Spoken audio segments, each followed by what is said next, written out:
Ayan, once sa Facebook na tayo, dito sa may upper right side, yung method lang niya, pinutin lang to. Then, pinutin na itong settings and privacy. Pindutin itong settings. Then, scroll up.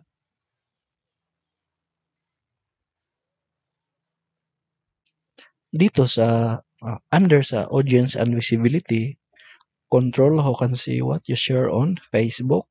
Pinutin lang tong how people can find and contact you. Ayan, kung mapapansin nyo ay nakalagay dito ay who can see your friend list. So, ang nakalagay dito ay public. So, ang gagawin natin ay babaguhin natin siya. So, para baguhin, pinutin lang tong arrow katabi ng public.